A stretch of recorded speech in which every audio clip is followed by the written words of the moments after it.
Good morning. Thank you for tuning in to the MonaLisa Monroe Morning Show. Grab your coffee or your tea, hunty, because we have a lot to talk about. But before we get started on those red hot topics, please go to my website, www.monalisamonroe.com. We've got t-shirts, we've got mugs, we've got toast.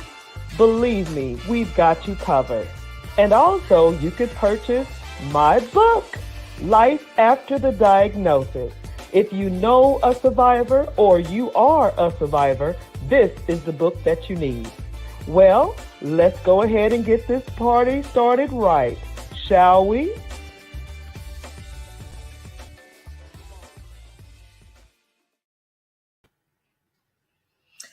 Woo! Good morning. Good morning. Good morning. Good morning. Welcome to the MonaLisa Monroe Morning Show, honey. And like the commercial says, grab your coffee and your tea, hunty, because today we have a lot to talk about. But before we get all started and, feeling all good and all that good stuff, how about you go to my website? What's my website? No problem. www.monalisamonroe.com. There we go. Purchase the cups, the t-shirts, all that good stuff. Whatever you would like is on the website. Even my book, Life After the Diagnosis. All of that good stuff on the website, www.monalisamonroe.com. Now, to the good stuff. I want to hear from you. Yes, we are going to be talking about the red hots this morning. Exactly. What are the red hots, MonaLisa? Well, I'm going to tell you right now. I've been sitting on this and I've been sitting on this.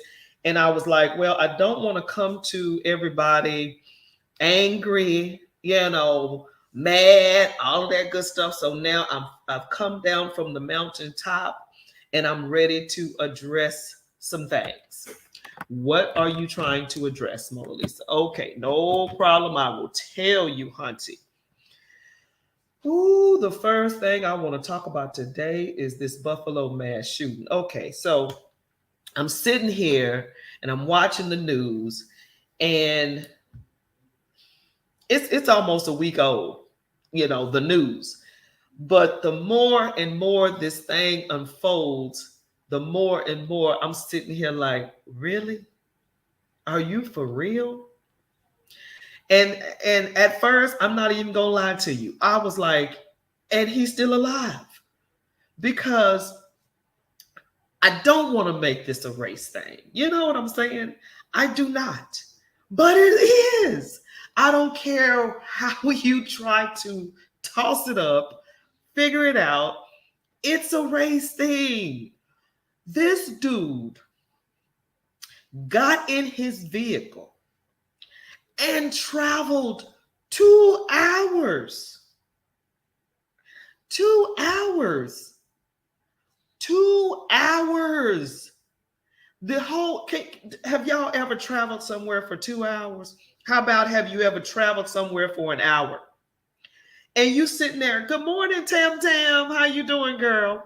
And you sitting there and you like going, what are you're thinking, right? 2 hours of this madness.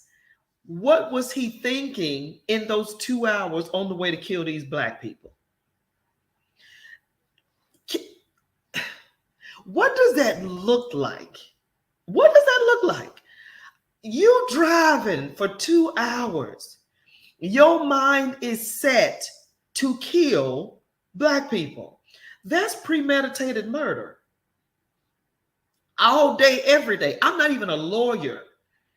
I watch enough Law and Order, SVU, and all of that to know what premeditated murder is. You think about it and then you do it. That's what's going on with this cat.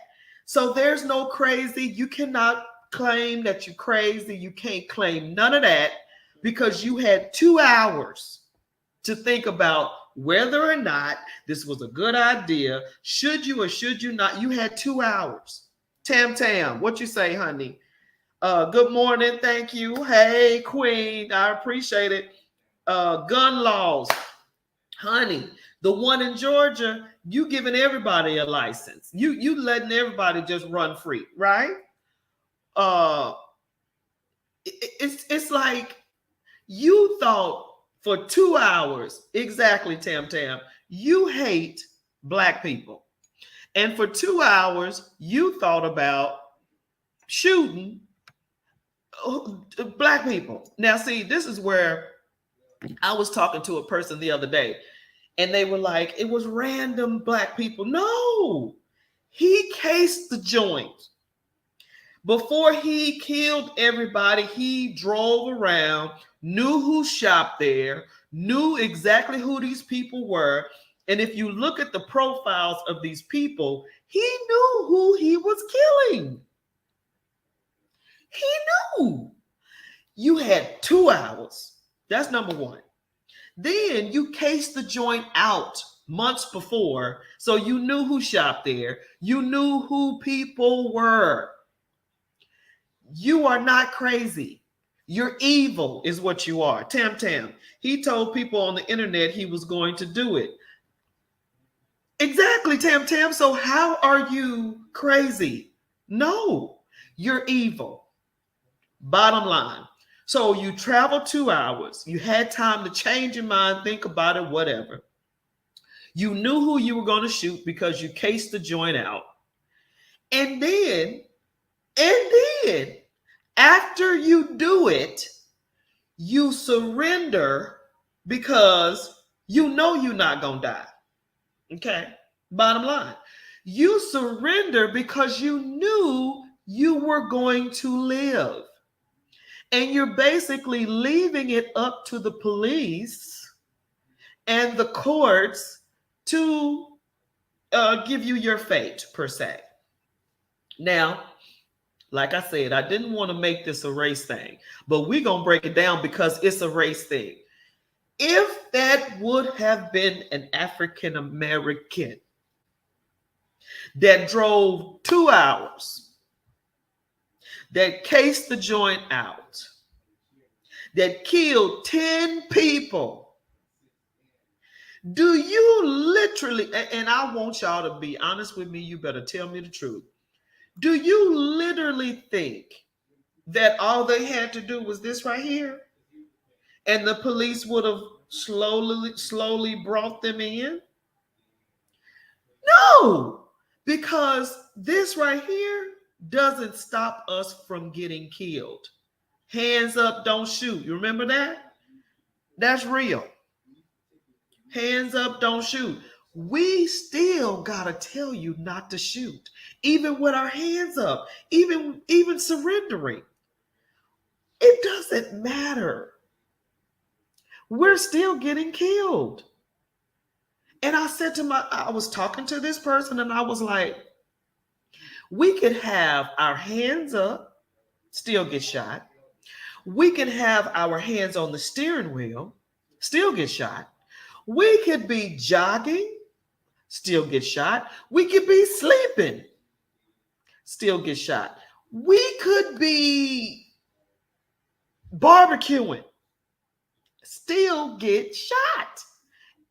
And you mean to tell me this person shot 10 people and this is all he got to do? And he lives.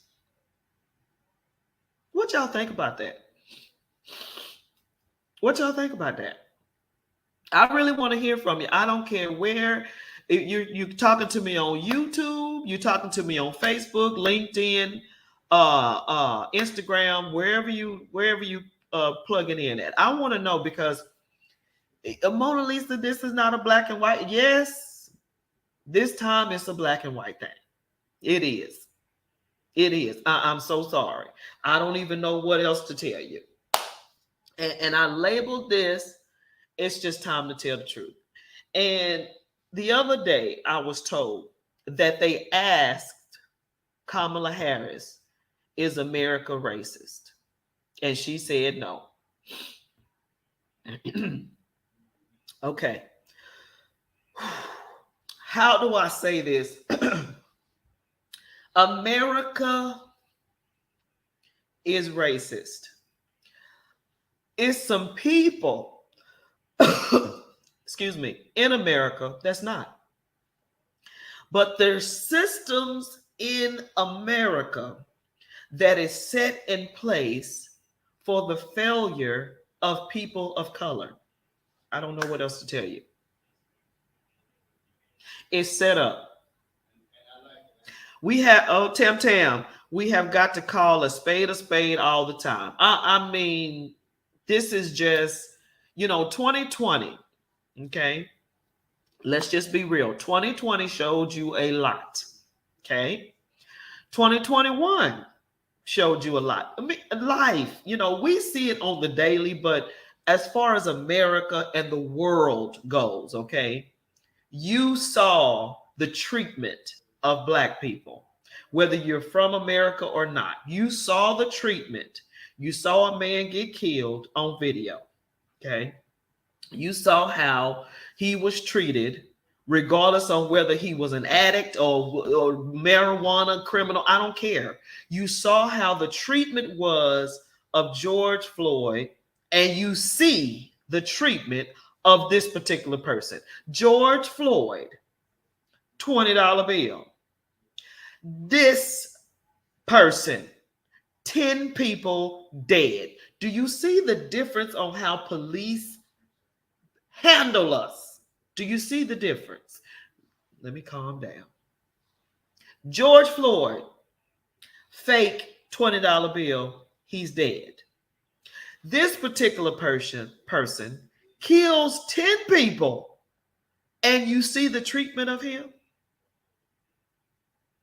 Now, you would have to be, I don't know, you would have to be blind to not understand and see. And a good friend of mine, Bonnie, she's a white girl. She helped me tremendously. You know what she told me?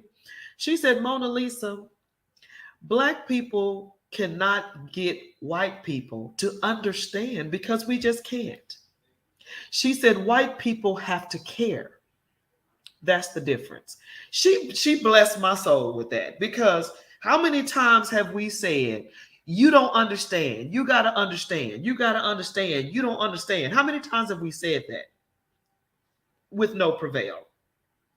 But when she said, we will never understand, we just have to care. That's all I needed to know. Tam, Kathy Brown Grant. Oh, girl, hold on. Just because we call racism out doesn't mean we don't get along with white people. Exactly. Deborah Brown White Bailey, Queen Mona. What's going on, Terry? How are you? Okay, so Terry, check this out. The mass shooting, sir. Okay, and I said to myself, now you have to honestly say that this is a race thing.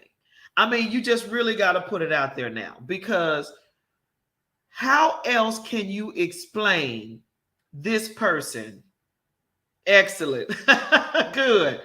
How can you explain, Terry? Talk to me now. This person gets in his car and drives 2 hours. He's driving 2 hours to shoot Black people in his mind. Okay. He's driving 2 hours. That's like driving from Austin to San Antonio almost, right? You got time to think about whether what you're doing is wrong or right. You got time. And you came up after 2 hours of driving that you're going to follow through with this mass shooting. And as I was stating to the person previously, you knew who you were going to shoot. You knew. So for you to say that you're insane is insane, okay?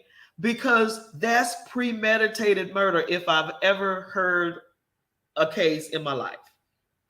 2 hours, you cased the joint out so you knew who you were going to shoot. Premeditated murder. What say you? What you say, Terry? Because, I mean, it's ugly. It's ugly. And there's no other way to say it. Racism is real. And like I said, I got a good friend, and she's a Caucasian, and she broke it down. She said, we can never understand, but we can care. Terry, you are telling the truth. He planned it, and we are fooling ourselves if he didn't consult others first. Thank you. Thank you. And there's there's no way else you can look at it. You know what you're doing.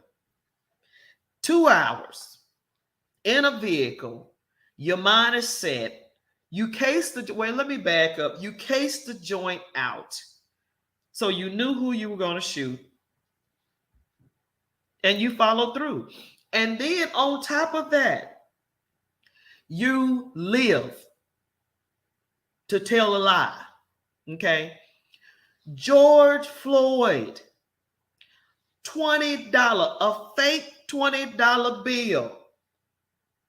And you saw how the police handled George Floyd because of a fake $20 bill. And then he kills 10 people. And you see how he was treated by the police. How do you explain that? Except the fact that the system, unfortunately, is not set up to be fair. Okay? It's not set up to be fair because he did not get shot. He did not get choked. He did not get tased. He didn't get any of that. And he lived to tell the story. And write this down on 5/19/22. MonaLisa is stating to you that he will have a movie. Either a movie or a TV show for sure. You don't believe me? The boy that shot those 9 people at that church had a whole documentary about it. Now, I should have said a little bit about the critical race theory versus this replacement theory, which is crazy, cuckoo for Cocoa Puffs. Let me read here. Terry, you are telling the truth. He planned it and we are fooling. Okay, yeah, I read that part. Terry, and the consulting others first is the key. Whenever these things happen, folks put on the, oh, wow, there's still racism. We all know that these things don't happen in a box. We will never hear from his comrades, but he was encouraged and supported. You better believe that.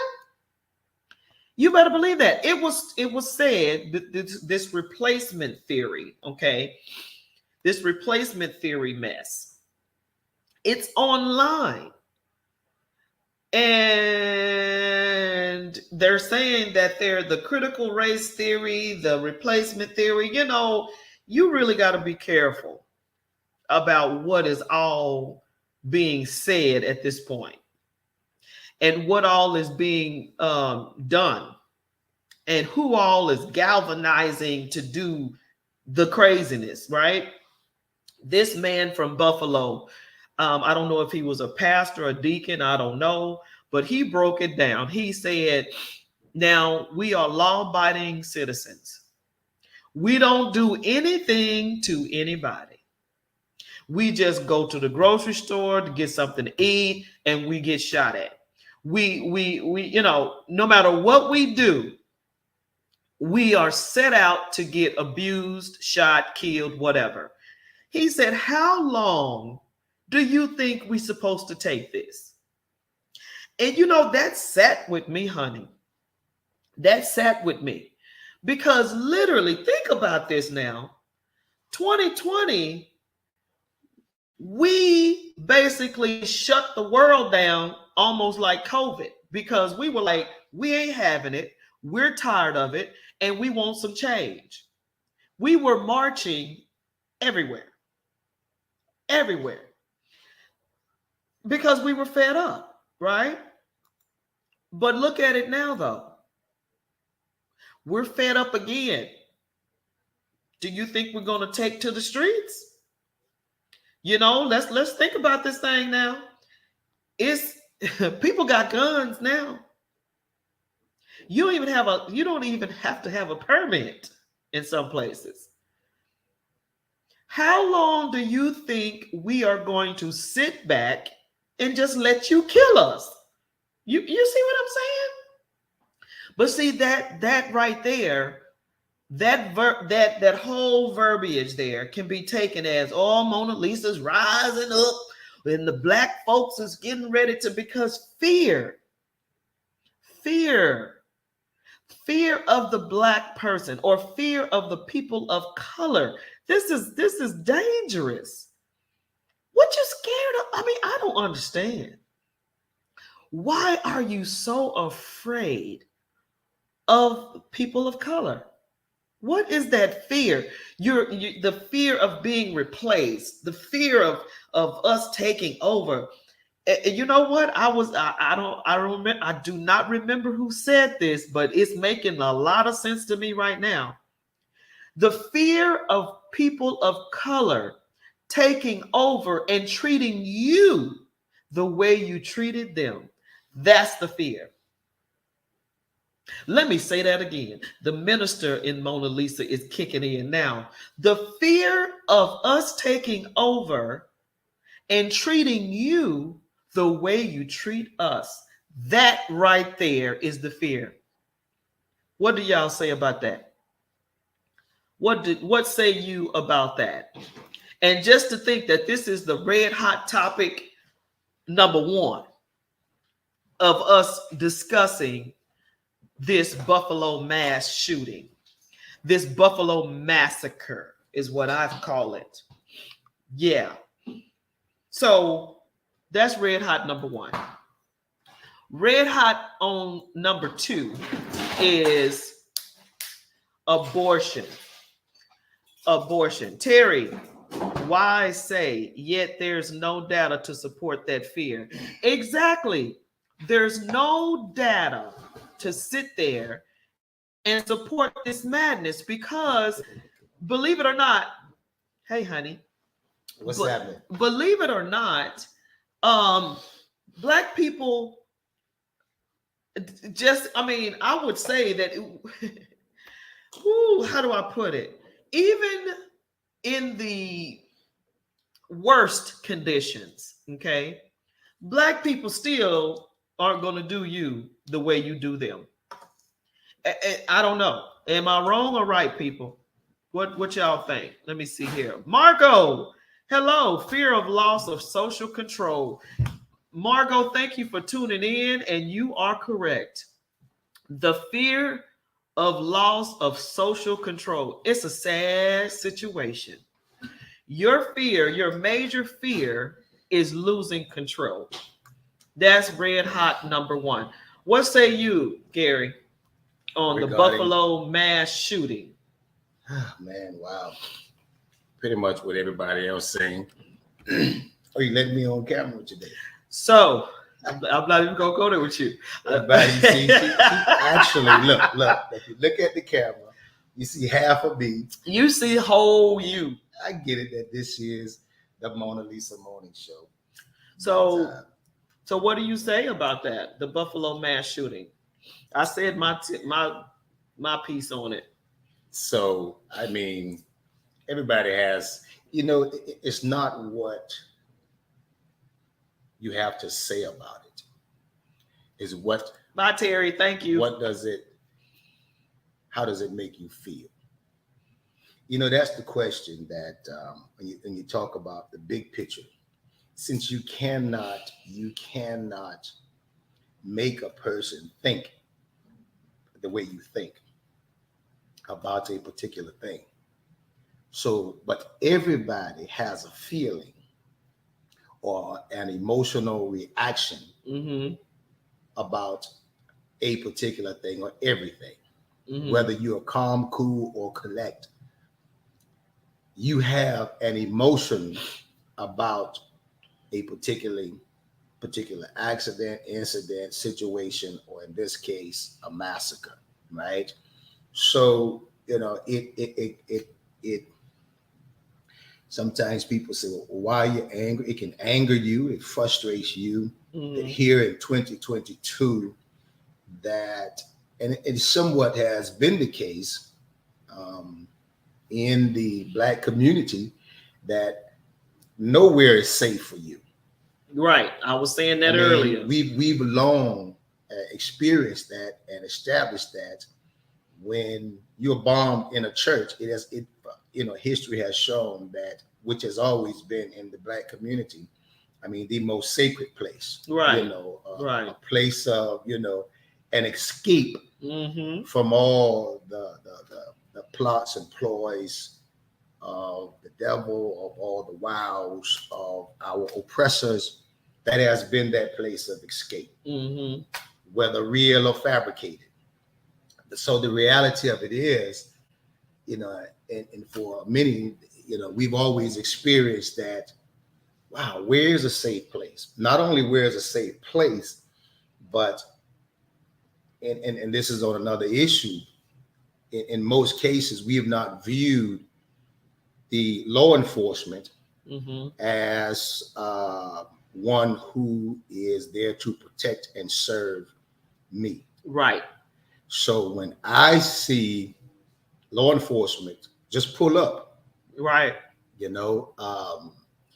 it's a thing of tighten fear. up, and I think I shared this with some you. kind of way. I think I shared this with you, and maybe this can help as it relates to this massacre and how people feel about racism, and the fear of the men in blue is real amongst Black men. I mean, you have that conversation that from a kid you're taught your number one goal when you leave out this house is to return.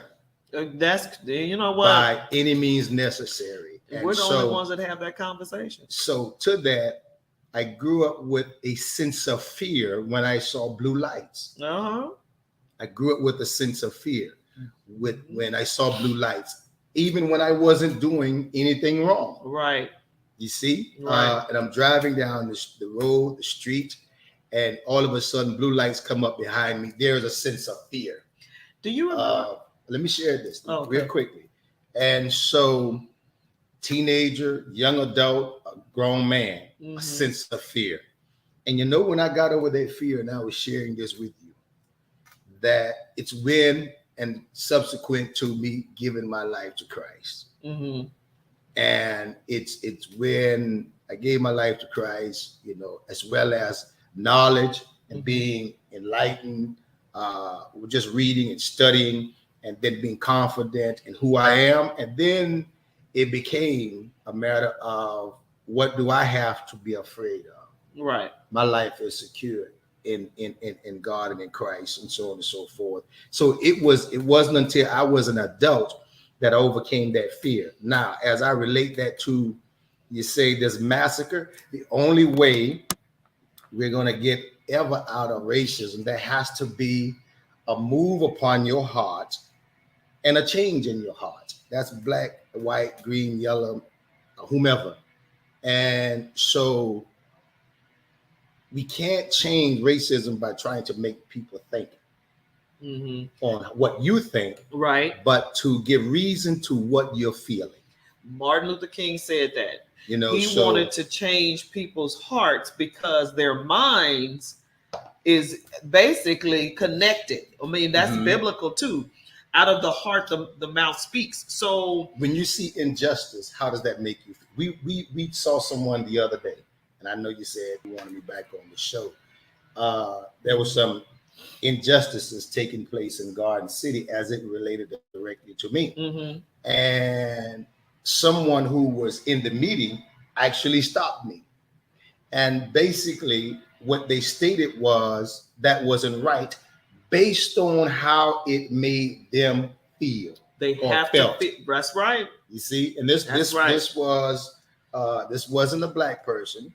This was a white individual, and they said, "Wow, it made me feel this way to see this happen." You remember I told you Bonnie set me free on that.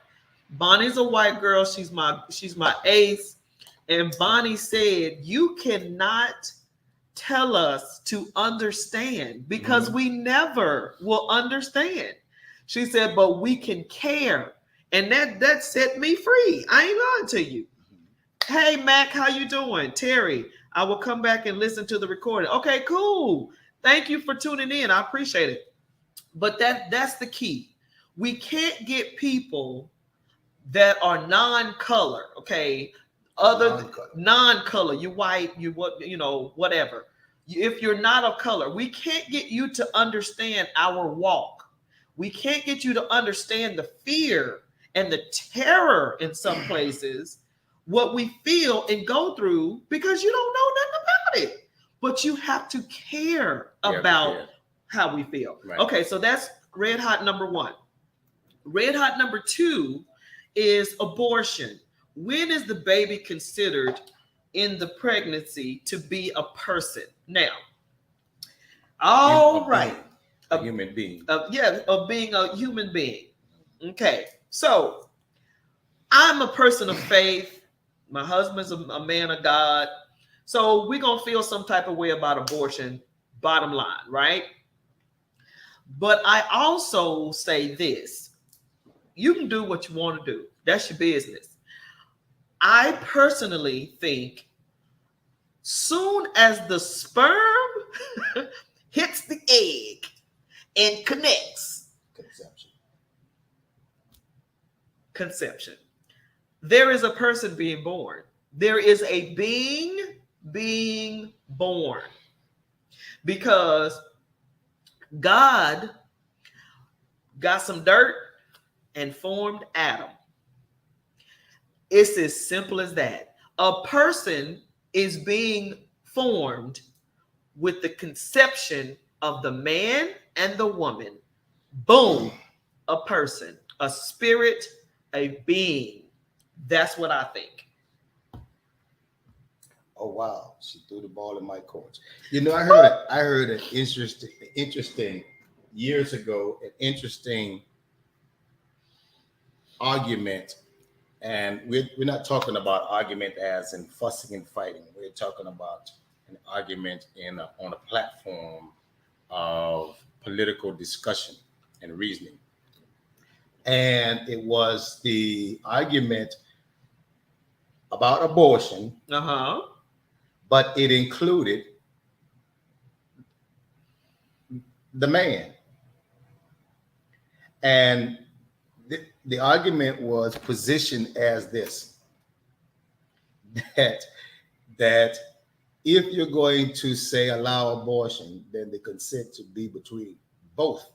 I agree. The people, father and mother, right? Of that particular. That's seed, good. Right? That's good because the men are very rarely considered in this decision. And let me explain the person's argument and position. And he stated that, and he was presenting an argument as such. He stated that in his case, that he wanted the child. Right. He stated that the young lady was pregnant. Right. He wanted the child. But she didn't. She didn't want the child.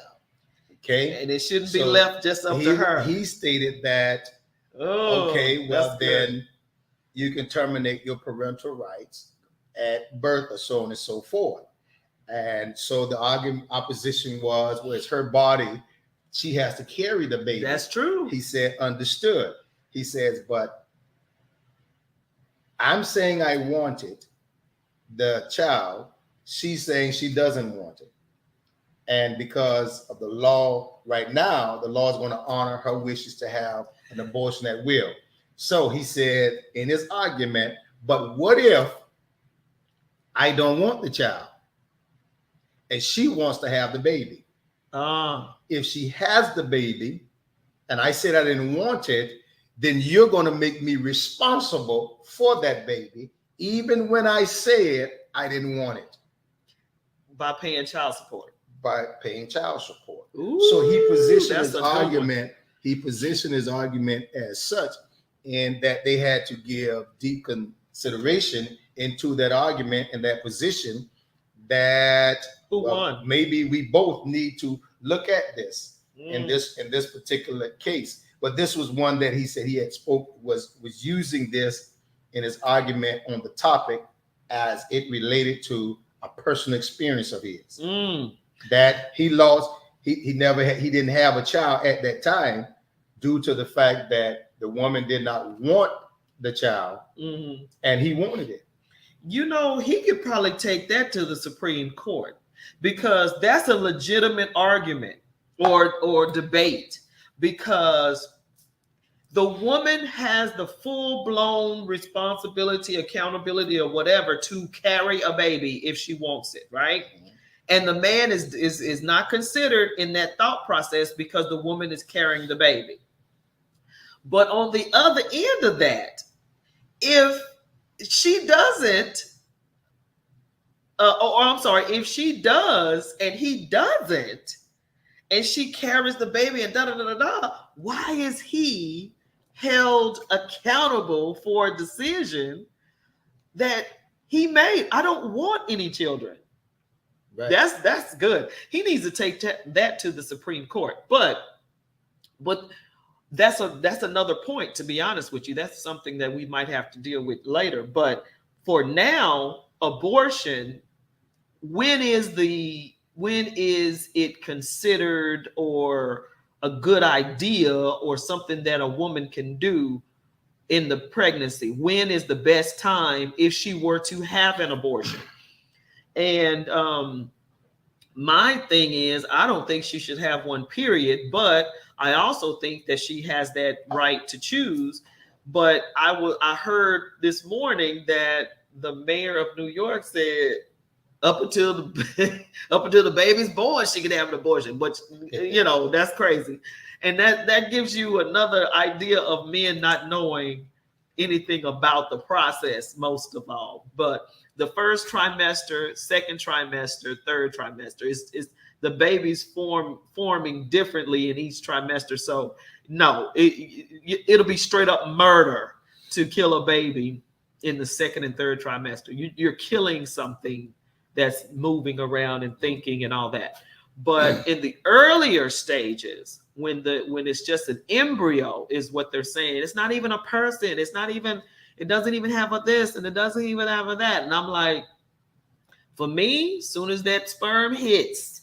Well, I've known people and in close proximity with, when you speak of females having an abortion, and it's traumatic. Yeah, it is. It's traumatic, and some women, I can imagine, even though they make a decision at that time to say terminate the pregnancy for whatever reason, career or what have you, and this may not, I'm not trying to paint with a broad brush here, that some people are willing to say, hey, have that abortion, be done with it, and never reflect back on it again. But we were having that discussion last night about you can say that you don't have any thought about a trauma in your life. Yeah. But it manifests itself. It does. In some way, shape, or form. That's right. But having known that, and even being a pastor and having talked with females, couples, and there's a female who perhaps have had an abortion or terminated a pregnancy for whatever reason in early part of their life, that are experiencing trauma still 10, 15, 20 years later. Some guilt, some remorse, traumatic. Some the pain of a lifetime of wondering what that child would have been. And so, we'll never know what each individual experiences or feel about an abortion or terminating pregnancy. But from my experience of engaging in conversations with female, it's somewhat traumatic. Yeah, it's a lot. It's a lot. It's very traumatic. So if you are going to do it, I would suggest you do some counseling before and after. I would suggest that you continue to have some sort or some kind of counseling, because a miscarriage, an abortion, and having a baby, it's all difficult. Mentally, emotionally, physically, it's all a task on your body. Can we amalgamate both of these two topics, racism and abortion? And here's the connection. Both of these extremely topics are political topics that determines how people vote. And it's interesting how... That's a shame. As it relates, not to say a shame, it's interesting how people will base their vote on these two essentially godly principles, but see abortion as ungodly, but not correlate racism as ungodly. Well, that's a whole... You see what I mean? Okay, so they'll say, well, how can you vote for this person when they are for abortion? But yet, at the same time, how can you vote for this person? Can you vote for this person here when they're a racist? When this person is a racist, misogynist, and all the other issues and things out there, abuse of women and things of that nature. All of these things that can fall under quote unquote godly condemnation. So it's amazing and what does the word of God says? If you're gonna live by the law, you die by the law. And to break one law is to break the entire commandment. Yeah. So if you view abortion as ungodly, then you have to view all ungodliness as ungodliness. So just putting those two things together and to consider when we're making decisions, right? If it's based on your religious factor. Okay.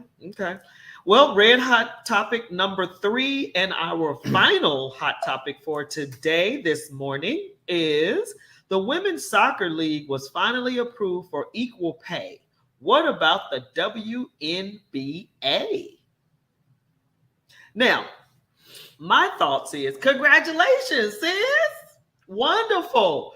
I believe in equal pay across the board. You guys work hard, just like the men work hard, all the above. Now, with my remembrance, I think I remember women pushing and refusing to play if they don't get paid equally. But I didn't recall this same protesting force in the WNBA. Now, I was told last night that they did. I didn't know that. And I see one of your questions, why haven't we freed Brittany Griner yet? and before getting ahead, I'll just answer that. Because she's not a soccer player. That's putting it modestly. Mm-hmm. So in either case, when you look at the fact that what Brittany Griner being detained now, right or wrong, it sheds light on why she was there in the very first place. Mm-hmm. And that was as a professional basketball player, WNBA, female professional basketball player, to be able to sustain an income, she has to go overseas. Not just her. I don't know what the number is. Probably 60% of the WNBA females, or let's just say half. Until we get real numbers. But a number of the females in the WNBA, in order to sustain their income in the off season, they have to go overseas and play. But my thing was, have they went hard to the paint, like saying, we're not going to play unless you guys pay us equal or at least somewhere close to the WNBA. I mean, I'm sorry, the NBA players. Going hard to the paint, you got to have leverage. If you're going to go hard to the paint, you got to have some leverage. But don't they have leverage? What I mean is the WNBA at a place that if these ladies were, and I think it's cause specific, because when in 2020, when the George Floyd murder and the WNBA stood out with regard to the Atlanta's owner at the time. What was her name? And she ran for a seat. I don't remember, but I know what you're talking about. In Georgia. Because of that platform and premise, those ladies said, we're not going to play. Exactly. But it was because of the backdrop of what was happening. George Floyd, racism, Black Lives Matter. This is a perfect backdrop. But that was a backdrop that was polarized in the country at the time and affecting all of America. Salary, what they get paid, is not a polarized subject until now that you have Brittany Griner now detained in Russia, which brought light to the fact that while she was over there in the first place, and that is to make a living wage playing basketball. What I'm saying is right now, it would behoove thee to say, now that the women's soccer have gotten paid, they need to come right behind them and say, y'all need to pay us too. And this would be perfect timing. I was again, how much leverage power do they have, in the sense that if they were to say, we're not going to play except for equal pay, will the owners of the WNBA say, okay, we're going to sit down and have conversation, or will they just let the league just crumble? That African-American woman coach, what's her name? The one that's the top paid coach. Why is she now the top Dawn paid? Staley? Why is she now the top paid coach? She demanded a equal platform. Well, you're talking about, but she's in a different system. She's in the collegiate system. But my point is that I get what you're saying. Now that the women's soccer team has gotten this equal pay, you don't think they're going to come together with the women's basketball league and say, and that's it. Let's go. They can do that. I'm telling you, this is the perfect time. Let me ask you this. Can the sports world do, and this is addressing that leverage, can the sports world do without the WNBA? No. You got little girls now looking at Gigi, Kobe Bryant's little girl, aspiring to be like her, and all of it. No, you can't play that. No. I'm saying that looking at the they big cannot picture, do without it. That's my answer. They cannot do without the WNBA, because right now it's female power, it's women power. From a financial earning perspective, you look at the television stations. How much money would they lose if the WNBA folds? See, they got to understand right now, women are in demand. So if they try to pull women, WNBA right now from the league, it's gonna be on and popping. Right now, it would be foolish on their part to do this now. Yeah, because it would be, an obvious retraction to what they're trying to do. But at the same token, ride that coattail. I'm asking the question, but it's not only just ride the coattail. This is where, say, the professional sports, women's sports, they have to come together across the board. And see, and that's the thing. That's what y'all don't understand out there, men. When a bunch of women, we don't understand. When a bunch of women get together That's how Biden got in there. Women galvanized and voted him in. Bottom line, point blank, we put him in there. So if we come together, women, soccer, basketball, it's a woman that plays football now. If we come together and demand, do you want to see women playing football? No, but I'm just saying, if the fair pay, if that's what you want, and you're telling us that we're not going to get it, and if we come together, I'm telling you, you don't want to do that. Matter of fact, no, women drive the NFL. Women rule the world in a lot of cases. But anyway, we're going to leave that alone. So, your final thoughts. Speak on that one. Your final the NFL? Yeah. How so? Yeah. Because women sell.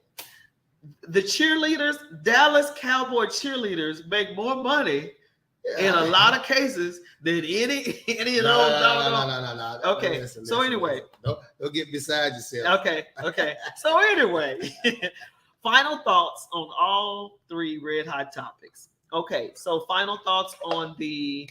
I'm trying to drink more water. I see that. Yeah. So that's why I'm rattling. Okay. Yeah. Exactly. So final thoughts on the mass shooting. I got about 15 to 20 pounds I'm trying to get rid of. Anybody want it? Nope. Okay, so final thoughts on the mass shooting. Yes, it was racist. Final thoughts on the abortion. We don't agree with abortion, but we leave it up to you. Women's soccer. I say the WNBA need to trail right in behind them, and they come together and get equal pay for the WNBA.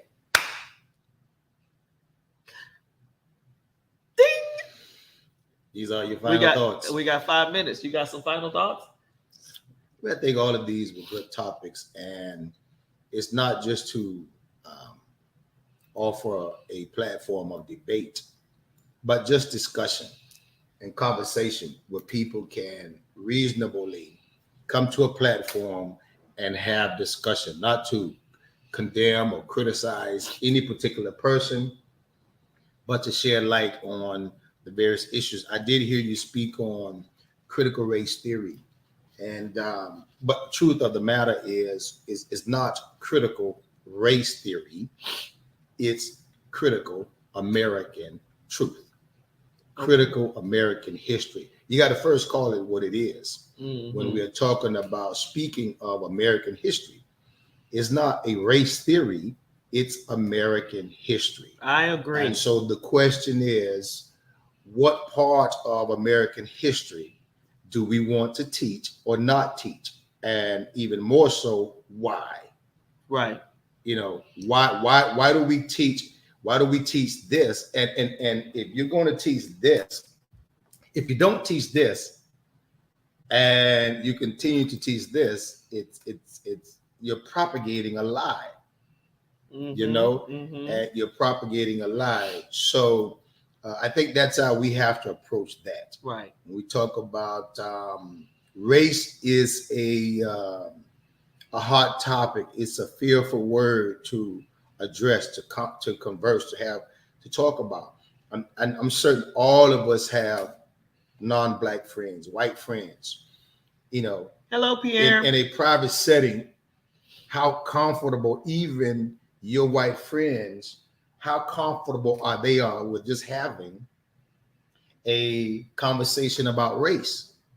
You know, that's my whole thing. You know, if you and we're gonna go ahead and close, but I want to say this: if you have white friends, okay, and you can't talk about these things without feeling some type of way, you might want to reconsider them being true friends, because I feel like if you are a true friend, whatever color you are, you should be able to address the issues of race.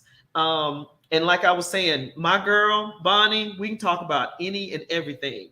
And we feel comfortable enough to say if we disagree. And it's okay to disagree about some things.